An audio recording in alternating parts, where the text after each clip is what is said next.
کی وہ سائنسدان ان کے ساتھ تھے کہ جنہوں نے صرف اپنے ایمان کا سودا نہ کیا اور پاکستان کو ایک ایٹمی طاقت بنا دیا۔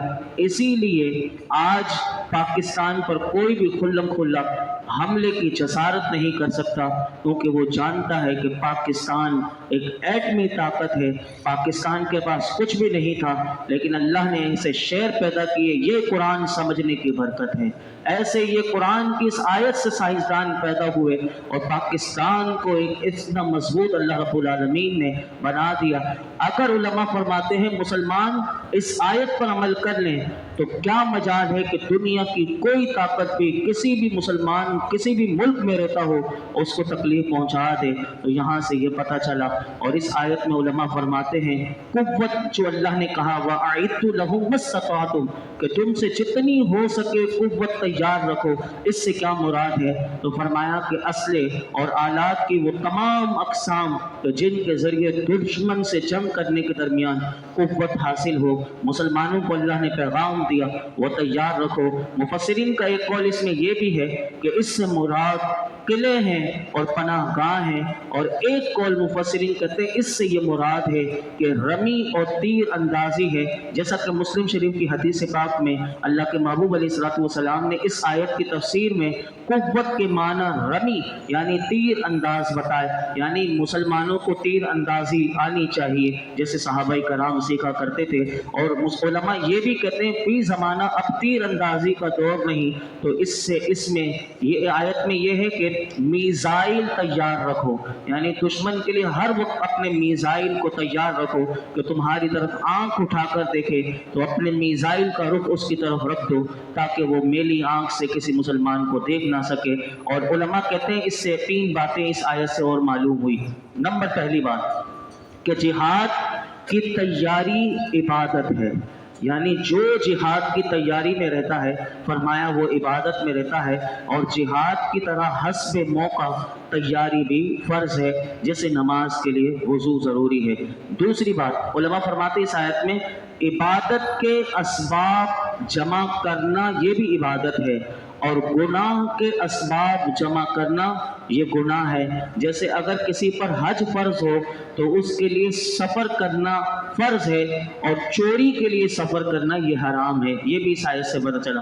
تیسری بات علماء فرماتے ہیں اس سے یہ بھی پتہ چلا کہ کافروں کو ڈرانا، دھمکانا، اپنی قوت دکھانا، اپنی بہادری کی باتیں کرنا یہ سب جائز ہے۔ اس کی وجہ کیا ہے؟ تاکہ پتہ چلے کہ مسلمان بزدل نہیں اور کافروں کے دلوں میں روب اور دبدبا ہو۔ اور اسی لیے حدیث پاک میں آتا ہے کہ جو مجاہد ہو، غازی ہو، تو اگر اس کے داڑھی کے بال سفید ہو گئے ہوں تو اس کو داڑھی کے بال کالے کرنے کی بھی اجازت دی گئی، لیکن عموماً مسئلہ یہی ہے کہ سیاہ خضاب کالی داڑھی نہیں کر سکتے، یہ منع ہے۔ لیکن اگر مجاہد ہے، میدان جہاد میں ہے، کافروں کو دکھانے کے لیے کہ میں بوڑھا نہیں ہو گیا، میں ابھی بھی اللہ کا شیر ہوں اور میں دین کے لیے رسول اللہ کا سپاہی ہوں، تو فرمایا کہ اس کی داڑھی اگر سفید بھی ہو تو وہ اپنی داڑھی کو خضاب بھی کر سکتا ہے۔ آگے ارشاد فرمایا اسی آیت میں ایک اور بات بھی آئی کہ جو ان کے علاوہ ہیں، اس سے کیا مراد ہے؟ تو اس کے بارے میں مفسرین فرماتے ہیں اس سے مراد بنو قریظہ کے یہودی ہیں، اور ایک قول اس میں یہ آیا کہ اس سے مراد فارس کے مجوسی ہیں، اور ایک قول یہ ہے کہ منافقین ہیں، کیونکہ اللہ نے اسی آیت میں فرمایا لا تعلمونہ تم انہیں نہیں جانتے، کیونکہ وہ تمہارے ساتھ ہیں، اپنی زبانوں سے لا الہ الا اللہ کہتے ہیں، اللہ انہیں جانتا ہے کہ وہ منافق ہیں۔ تو ایسے لوگوں کی بھی پہچان اللہ نے کروا دی۔ اور امام حسن بصری رحمۃ اللہ علیہ فرماتے ہیں کہ یہ جو اللہ نے فرمایا جو ان کے علاوہ ہے، اس سے مراد کافر جنات ہیں۔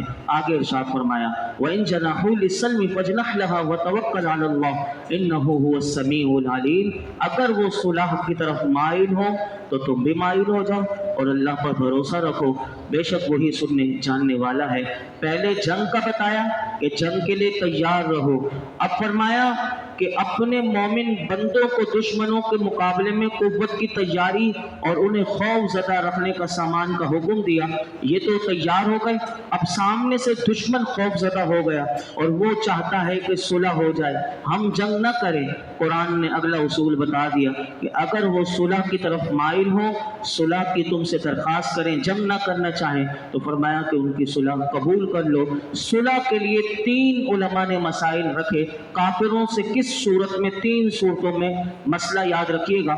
اس میں علماء نے پہلا مسئلہ یہ لکھا کہ اگر صلح مسلمانوں کے حق میں بہتر ہو اور تو صلح کرنا جائز ہے، اگر کچھ مال لے کر یا دے کر اگر صلح ہو رہی ہو تو صلح کر لی جائے گی کافروں سے۔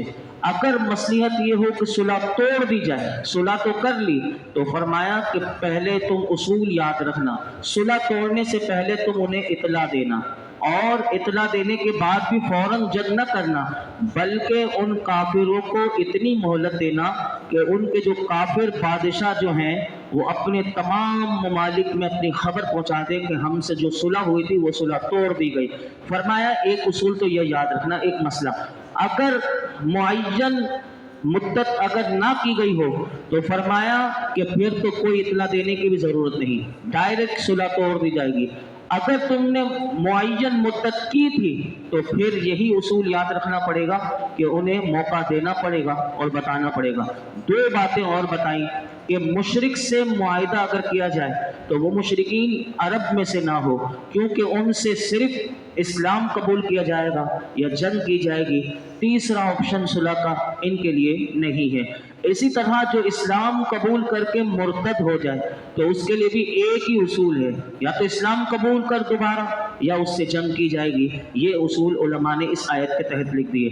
آگے ارشاد فرمایا وَإِن يَخْدَعُوكَ فَإِنَّ حَسْبَكَ اللَّهُ هُوَ الَّذِي أَيَّدَكَ بِنَصْرِهِ وَبِالْمُؤْمِنِينَ۔ اے حبیب اگر وہ تمہیں دھوکہ دینا چاہیں گے تو بے شک اللہ تمہیں کافی ہے، وہی ہے جس نے اپنی مدد اور مسلمانوں کے ذریعے تمہاری تائید فرمائی۔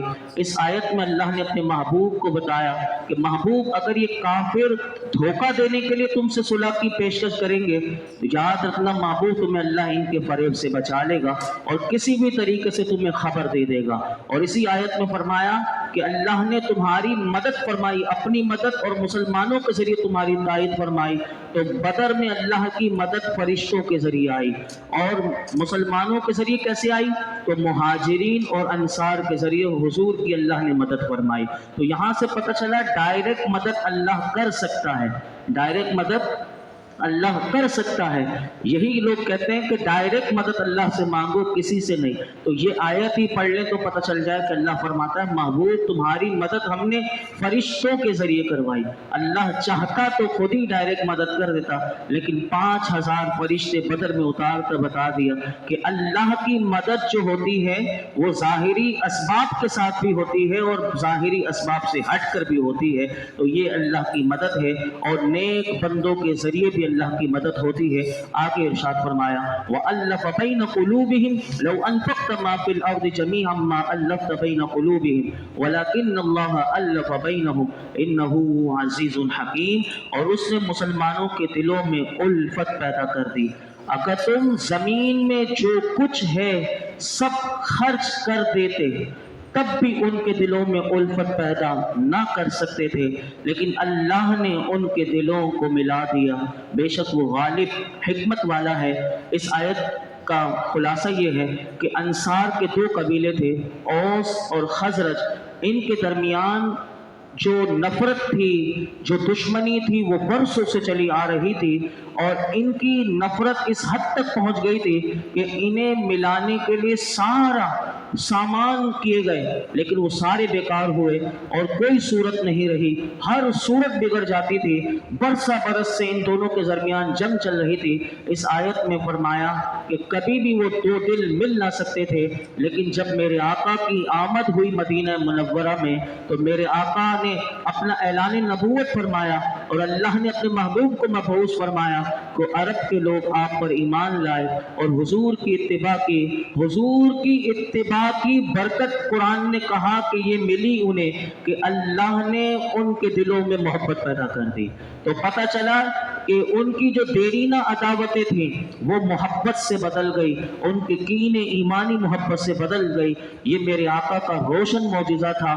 علماء کہتے ہیں اس آیت سے یہ پیغام ہم سب کے لیے ہے کہ اگر آج بھی پوری دنیا کے مسلمان ایک پلیٹ فارم پر جمع ہو سکتے ہیں تو وہ صرف ایک ہی چیز ہے، اور وہ رسول اللہ کی محبت ہے، کہ جس سے اگر دیکھنا چاہے کوئی تو مشرق میں کوئی ایک شخص رہتا ہو، مغرب میں اگر کوئی شخص رہتا ہو تو مشرق والے کو پتہ چلے جن کی زبانیں الگ، جن کا رنگ الگ، جن کی نسل الگ اور ان کی زبانیں الگ، ان کا معیار زندگی الگ، لیکن جب یہ پتہ چلتا ہے کہ یہ مشرق کا رہنے والا ہے اور یہ مغرب کا رہنے والا ہے، اور اسے یہ پتہ چلتا ہے کہ مغرب میں رہنے والا حضور کا غلام ہے، جیسے وہ سنتا ہے فوراً اس کے دل میں نرمی آ جاتی ہے، محبت آ جاتی ہے، کیونکہ میرے آقا کا نام ایسا ہے، میرے آقا کی اتباع ایسی ہے کہ جو حضور کے دامن سے وابستہ ہو جائے پھر کوئی یہ نہیں دیکھتا کہ یہ کالا ہے، یہ کس زبان کا ہے،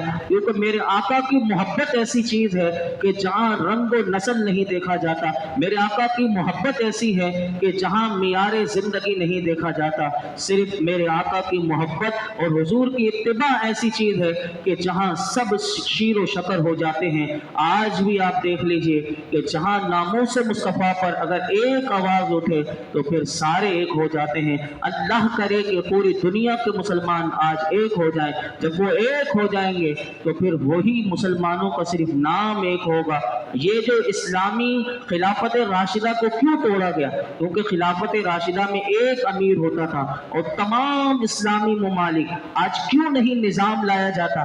آج کیوں نظام مصطفیٰ نہیں لے کر آنے کی باتیں کی جاتی ہیں؟ یہ جو خلافت راشدہ کو جو توڑ دیا گیا تھا تو یہ وجہ یہی تھی تاکہ مسلمان بکھر جائیں اور کبھی ایک نہ ہو، لیکن انشاءاللہ وہ وقت آئے گا اور اللہ حضور کی اسی محبت کی وجہ سے اور حضور کے دامن سے سب کو ایک کر دے گا، پھر وہی کافر مسلمانوں کے نام سے بھی وہ ان کی ٹانگیں کانپیں گے۔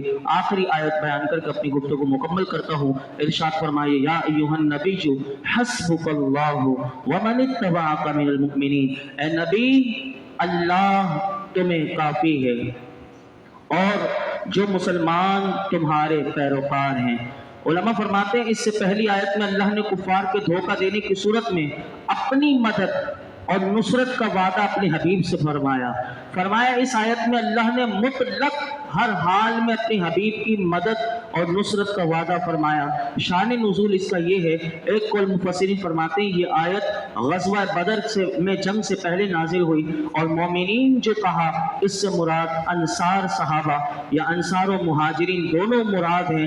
حضرت عبداللہ بن عباس رضی اللہ عنہما فرماتے ہیں یہ آیت فاروق اعظم رضی اللہ تعالیٰ عنہ کے اسلام قبول کرنے کے متعلق نازل ہوئی، اور اس قول کے ایک قول یہ بھی ملتا ہے کہ یہ آیت مکی ہے، لیکن رسول اللہ صلی اللہ علیہ وسلم نے اس آیت کو مدنی صورت میں لکھوایا، اپنے حکم سے اس آیت کو مدنی صورت میں لکھوایا۔ اس آیت کا معنی یہ بنے گا اے حبیب اللہ آپ کو کافی ہے، اور مسلمان اور ان مسلمانوں کو بھی کافی ہے کہ جنہوں نے آپ کی پیروی کی۔ ایک آیت کی تفسیر تو یہ بنتی ہے، دوسرا معنی علماء کہتے ہیں یہ ہے اے حبیب اللہ آپ کو کافی ہے اور آپ کی پیروی کرنے والے مسلمان آپ کو کافی ہیں۔ تو صرف اللہ کافی اگر ہوتا تو پھر یہ مسلمان کافی نہ کہتے، یعنی حضور کے لیے فاروق اعظم کی مدد سے اللہ اکیلا بھی کافی ہے، لیکن یہ جو ہے اللہ کی مدد کی وجہ سے یہ لوگ بھی کافی ہیں۔ تو اسی لیے ان چیزوں کو ہمیں قرآن حکیم میں غور و فکر کریں تو ہمیں بہت سی باتیں آسانی سے سمجھ میں آ سکتی ہیں۔ اللہ رب العالمین ہم سب کو قرآن حکیم کا حقیقی نور عطا کر دے اور اس نور کے سائے میں ہمیں زندگی گزارنے کی توفیق عطا فرمائے۔ الحمدللہ رب العالمین والصلاة والسلام علی سید الانبیاء والمرسلین وعلی آلہ واصحابہ اجمعین۔ اللہ پاک جو کچھ ہم نے سنایا اس میں کوئی غلطی کوتاہی ہو معاف فرما، اپنی بارگاہ میں قبول فرما، نماز شہادہ کرنا اپنی بارگاہ میں قبول فرما، درود و سلام پڑھنا قبول فرما۔ یا اللہ ہم سب کو عافیت، بھلائیاں، عزتیں عطا فرما، دونوں جہانوں کی خیر عافیت عطا فرما۔ یا اللہ ہر قسم کی برائی سے محفوظ فرما، ہر قسم کے گناہ سے بچنے والا بنا دے۔ یا اللہ نور قرآن کا صدقہ اللہ ہم سے جو گناہ ہو گئے تو معاف کر دے، ہماری بے حساب مغفرت فرما، ہمارے والدین کی مغفرت فرما، میرے آقا کی تمام امت کی مغفرت فرما۔ یا اللہ درس قرآن کی برکت سے ہمیں رزق حلال وسیع عطا فرما، برکت والی عزت والی روزی عطا فرما، حرام کے لقمے سے محفوظ فرما، سود رشوت دغا بازی سے محفوظ فرما، ہر قسم کے برے خیالات سے، گندے خیالات سے، گندی سوچ سے، یا اللہ کسی کو تکلیف پہنچانے والی سوچ سے محفوظ فرما۔ ہمارا ظاہر و باطن ایک کر دے، ہمارے باطن کو ہمارے ظاہر سے بھی اچھا کر دے۔ اللہ تو ہم سے راضی ہو جا، یا اللہ تیری رضا والے کام کثرت سے کرنے کی توفیق عطا فرما، تیری ناراضگی والے کاموں سے بچنے کی توفیق عطا فرما، اپنے حبیب کی سچی محبت عطا کر دے۔ اللہ اپنے حبیب کا عشق عطا کر دے۔ اللہ اس قرآن کا صدقہ اپنے محبوب کی محبت دے دے، تیرے محبوب کا سچا غلام بنا دے، حق اور سچ بولنے والا بنا دے۔ آج تک جتنی دعائیں کی ہیں آئندہ کریں گے سب دعاؤں کو قبول فرما۔ اس درس قرآن میں یہ جتنے حاضرین موجود ہیں یا اللہ ان سب کی خالی جھولیوں کو، دامنوں کو مرادوں سے بھر دے۔